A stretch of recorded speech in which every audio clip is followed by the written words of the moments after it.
Pebrero, ang hangin ay matamis, pag-ibig ang nasa hangin. Welcome back to the Flyers TV, and you are watching a Valentine special of In His Time, a playlist of stories of our generation. Subscribe down below and like our video. Thanks for your support. Sa araw ng mga puso, ipinagdiriwang natin ang pagmamahal, nagbibigayan tayo ng regalo, ipinapakita natin ang ating pagmamalasakit.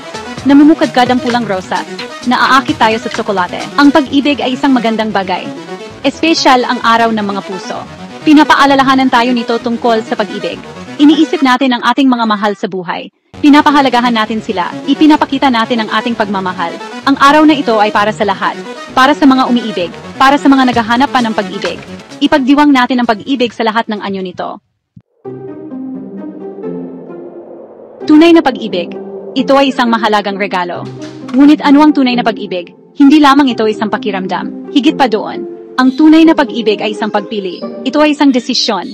Ito ay tungkol sa pangako. Ito ay tungkol sa pag-aalaga sa ibang tao. Higit pa sa iyong sarili. Ang tunay na pag-ibig ay matiisin. Ito ay mabait. Hindi ito makasarili. Ito ay nakakaunawa. Ito ay nagpapatawad. Ang tunay na pag-ibig ay isang paglalakbay. Mayroon itong mga pagtaas at pagbaba.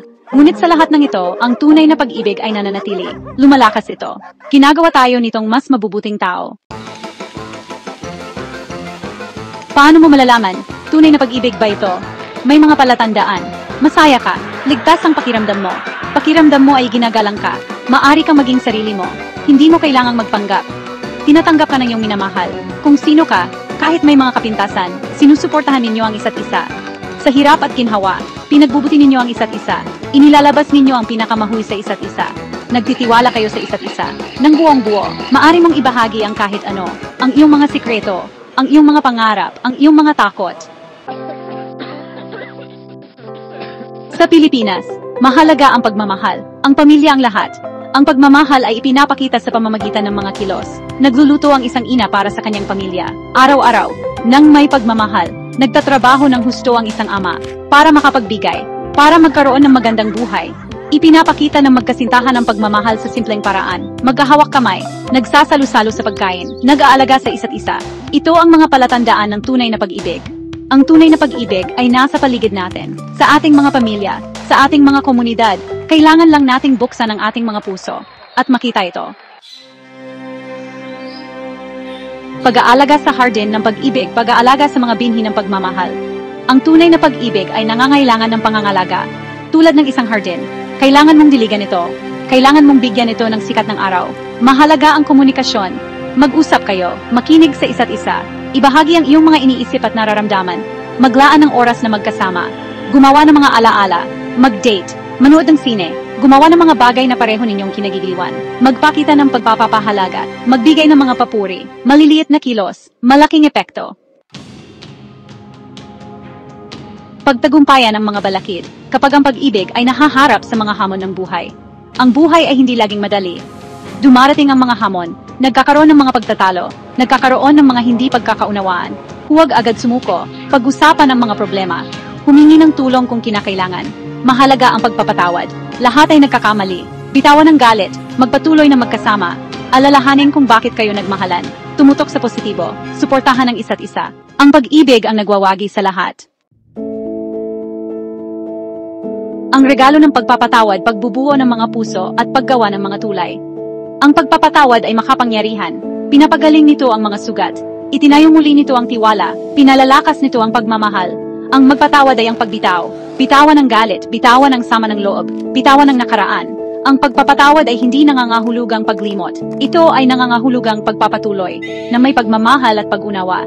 Kapag nagpatawad ka, pinalalaya mo ang iyong sarili. Pinalalaya mo ang iyong puso. Gumagawa ka ng espasyo para muling lumago ang pag-ibig.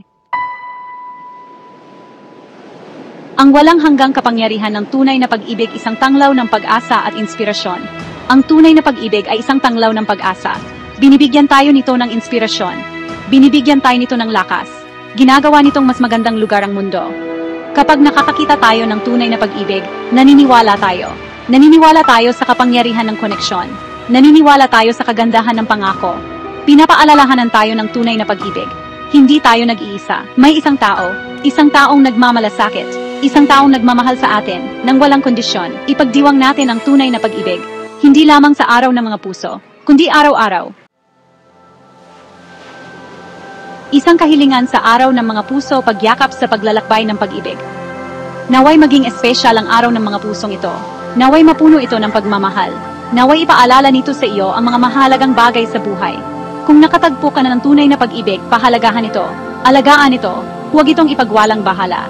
Ito ay isang mahalagang regalo. Kung naghahanap ka pa, huwag mawala ng pag-asa. Buksan ang iyong puso. Maging mabait. Maging totoo sa iyong sarili. Mahahanap ka ng pag-ibig. Tandaan, ang pag-ibig ay isang paglalakbay. Tangkilikin ang bawat sandali, ang mga pagtaas at pagbaba. Dahil sa paglalakbay na ito natin, tunay matatagpuan ang ating sarili. Thank you for watching the Flyers TV, and you have watched a Valentine's special of In His Time, a playlist of stories of our generation. Subscribe down below and like our video. Leave a comment for the person you love. Thanks for your support. See you on next video.